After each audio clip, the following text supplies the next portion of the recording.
एक गांव में एक किसान अपनी पत्नी के साथ रहता था। एक दिन वह किसान अपने खेतों की तरफ जा रहा था। तभी उसे एक गड्ढे में से आवाज आती है। अरे ये कैसी आवाज है? लगता है कोई कुत्ते का बच्चा है जो मुसीबत में है। मुझे इसे बचाना होगा, नहीं तो ये मर जाएगा। फिर वह गड्ढे में झांक कर देखता है तो उसे वहाँ एक छोटा सा कुत्ते का बच्चा दिखाई देता है। वह उसे देखकर दंग रह जाता है।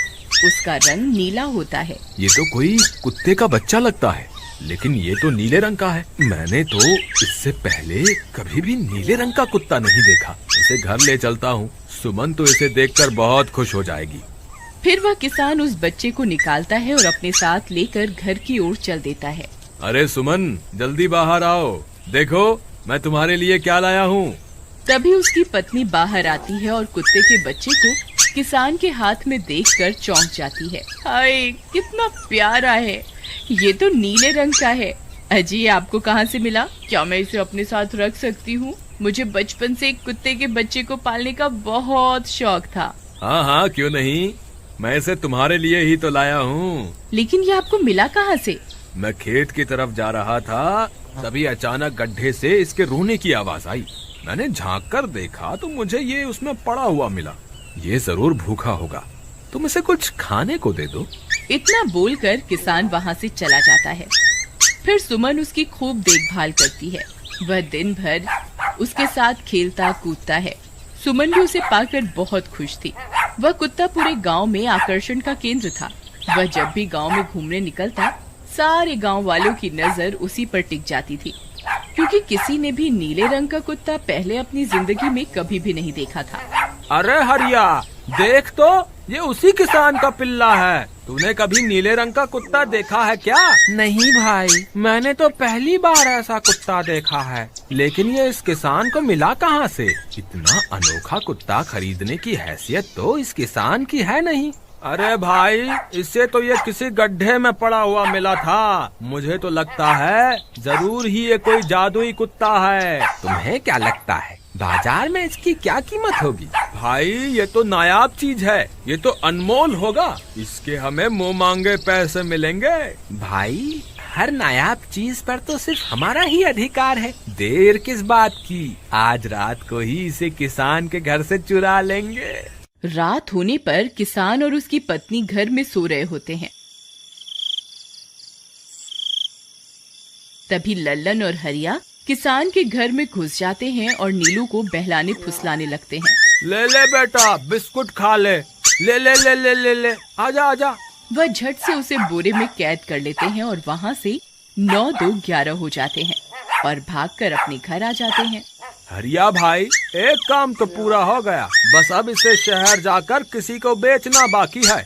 शुभ काम में देरी किस बात की, हम कल सुबह होते ही इसे शहर जाकर किसी को बेच आएंगे। अगले दिन सुबह होने पर वे दोनों नीलू को बोरे में डालते हैं और उसे बेचने के लिए निकल पड़ते हैं। रास्ते में उन्हें एक सेठ मिलता है। उसे उस बोरे में से अजीब अजीब सी आवाजें आती हैं। अरे भाई, रुको रुको, इस बोरे में क्या भर कर ले जा रहे हो? भाई, ये एक जादुई कुत्ता है। ऐसा कुत्ता पूरी दुनिया में केवल एक ही है। ऐसा कैसे हो सकता है भाई? जरा मुझे भी तो दिखाओ। वह सेठ नीलू को देखकर चौंक जाता है। तुम्हें इसके लिए 100 सोने की मुद्राएं देनी होंगी। ठीक है, मुझे मंजूर है। लो, ये लो तुम्हारी 100 मुद्राएं। आज से ये कुत्ता मेरा हुआ। वहीं दूसरी तरफ नीलू को घर में न पाकर सुमन और किसान परेशान हो जाते हैं। सुमन का रो रो कर बुरा हाल हो जाता है। नीलू, तुम कहाँ चले गए? तुम्हारे बिना मैं कैसे जीऊंगी? वापस आ जाओ ना नीलू। अजी, मेरे नीलू को कहीं से भी ढूंढ कर लाइए। जब तक वो वापस नहीं आएगा मैं खाना नहीं खाऊंगी। ठीक है, तुम रोना बंद करो, मैं उसे ढूंढ कर लाता हूँ। फिर किसान गांव में लोगों से नीलू के बारे में पूछता है। अरे भाई, मैंने तुम्हारे कुत्ते को देखा था। वो लल्लन और हरिया तुम्हारे घर से बोरे में किसी को भरकर ले जा रहे थे। वो अवश्य ही तुम्हारा कुत्ता होगा। फिर किसान भागता हुआ लल्लन के घर जाता है। लल्लन, मुझे पता चल गया है, तुम्ही ने मेरे नीलू को चुराया है। उसे अभी के अभी वापस लौटा दो, नहीं तो मुखिया से कहकर तुम्हें कड़ी से कड़ी सजा दिलवाऊंगा। अरे हरिया भाई, इसे कैसे पता चल गया? मुझे लगता है किसी ने हमें उसे चुराते हुए देख लिया होगा। मुझे अभी के अभी मेरा कुत्ता वापस करो, नहीं तो अच्छा नहीं होगा। भाई तुम्हारे कुत्ते को तो हमने 100 मुद्राओं में बेच दिया, अब तुम चाहो तो सारी मुद्राएं रख लो और हमें छोड़ दो।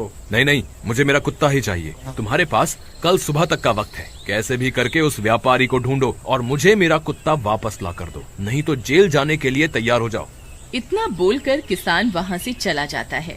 अरे मर गए रे, अब क्या करें, ये तो थानेदार की धमकी देकर गया है। लल्लन भाई मुझे जेल नहीं जाना, कुछ करो ना। हाय रे, अब क्या होगा। चलो उस सेठ को ढूंढते हैं, उसे उसके सारे पैसे लौटाकर उस कुत्ते को वापस ले लेंगे।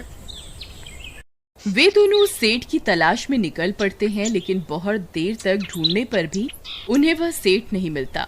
लल्लन भाई, यहाँ तो उस सेठ का कोई नामो निशान ही नहीं है, न जाने अब तक कहाँ निकल गया होगा। अब क्या करें, हमारे पास कल सुबह तक का ही वक्त है। अरे आर्या, वो देख, ये तो बिल्कुल किसान के कुत्ते जैसा ही लग रहा है। तुम्हारी आंखों में मोतियाबिंद हो गया है क्या बेवकूफ? किसान का कुत्ता नीले रंग का था और ये तो भूरे रंग का है। क्या तुम्हें नीले और भूरे रंग में फर्क दिखाई नहीं देता? अरे तो क्या हुआ, अगर हम इसे नीले रंग से रंग दें तो उसके बाद ये हूबहू नीलू जैसा ही दिखेगा। बात तो तुम सही कहते हो भाई, चलो फिर देर किस बात की, अभी इसे पकड़ते हैं। फिर वे दोनों उस कुत्ते को पकड़कर अपने घर ले जाते हैं और नीले रंग का पानी घोलकर उसे उसमें डुबो कर उसका रंग भी नीला कर देते हैं। अरे भाई हरिया, ये तो बिल्कुल नीलू जैसा ही दिख रहा है। फिर अगले दिन वे उस कुत्ते को अपने साथ लेकर किसान के घर जाते हैं। अरे भाई मोहन, देखो हम तुम्हारे लिए क्या लाए हैं, जल्दी आओ, तुम्हारा नीलू वापस आ गया है, जल्दी आओ। किसान और सुमन की खुशी का ठिकाना नहीं रहा। लल्लन और हरिया, तुमने गुनाह तो बहुत बड़ा किया था, लेकिन वक्त रहते तुमने अपनी गलती को सुधार लिया, इसलिए मुझे तुमसे अब कोई शिकायत नहीं है, तुम दोनों जा सकते हो। फिर वे दोनों वहाँ से निकल जाते हैं। नीलू, तुम वापस आ गए, मुझे तुम्हारी कितनी फिक्र हो रही थी, कहाँ चले गए थे तुम?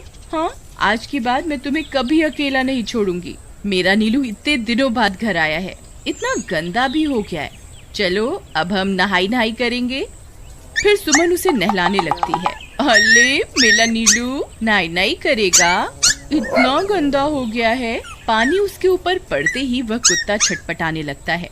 अरे क्या हुआ नीलू, तुझे तो नहाना बहुत पसंद था, आज क्या हो गया तुझे? तभी उसका सारा नीला रंग उतरने लगता है। अरे ये क्या, इसका रंग क्यों उतर रहा है? तभी वह कुत्ता गुस्से में आकर सुमन को काट लेता है। अरे मर गई रे, हाय रे, अरे सुनो जी, इसने तो मुझे काट खाया। हाय रे अजी, सुनते हो, जल्दी आओ, मुझे लगता है ये हमारा नीलू नहीं है, देखो इसका तो सारा रंग ही उतर गया। ये तुमने ठीक नहीं किया लल्लन, अब मुझसे बुरा कोई नहीं होगा। फिर किसान गुस्से में लल्लन और हरिया के घर जाता है। ए लल्लन, दरवाजा खोल, ए लल्लन जल्दी दरवाजा खोल, नहीं तो इसे तोड़ दूंगा। आज तुझे मुझसे कोई नहीं बचा सकता। अरे मर गए रे, ये तो उसी किसान की आवाज है, लगता है इसे हमारी तरकीब के बारे में पता चल गया। अरे क्या हुआ भाई, इतने गुस्से में क्यों हो? तुम्हें क्या लगता है मैं बेवकूफ हूँ? तुम किसी भी आवारा कुत्ते को नीला रंग चढ़ाकर हमें दे दोगे और हम मान लेंगे कि वो नीलू है? भाई हमें माफ कर दो, हमने उस सेठ को ढूंढने की बहुत कोशिश की, लेकिन उसका कोई नामो निशान नहीं मिला। भाई तुम ये 100 मुद्राएं रख लो, अब इससे ज्यादा हम तुम्हारे लिए और कुछ नहीं कर सकते। अगर तुम चाहो तो हमें जेल भिजवा दो, हम दोनों अपनी गलती की सजा काटने को तैयार हैं। किसान उदास हो जाता है और उनसे 100 मुद्राएं लेकर वापस अपने घर आ जाता है। मुझे माफ कर दो सुमन, मैं तुम्हारे नीलू को नहीं ढूंढ पाया। ये लो, ये 100 मुद्राएं हैं। नीलू को बेचने पर उन्हें इतने पैसे मिले थे जो उन्होंने मुझे दे दिए हैं। उन्हें अपनी गलती का बहुत पछतावा है, लेकिन अब कुछ नहीं हो सकता। नहीं, मेरा नीलू जरूर वापस आएगा। हम एक काम करते हैं, कल सुबह इन 100 मुद्राओं का भोजन खरीदकर गरीबों में बांट देंगे। क्या पता उनकी दी हुई दुआओं से हमारा नीलू वापस आ जाए। अगले दिन सुबह होने पर वे दोनों उन पैसों से गरीबों में भोजन बांट देते हैं और वापस अपने घर की ओर चल देते हैं। तभी उन्हें कुछ आवाजें सुनाई देती हैं। वे दोनों चौंक जाते हैं। अरे ये तो मेरी नीलू की आवाज है। नीलू, नीलू तुम कहाँ हो? तभी सामने से नीलू भागता हुआ उनके पास आता है। नीलू तुम वापस आ गए, तुम कहाँ चले गए थे? मैं तुम्हारे बिना कितनी उदास हो गई थी। किसी ने सच ही कहा है, दुआओं में बहुत शक्ति होती है।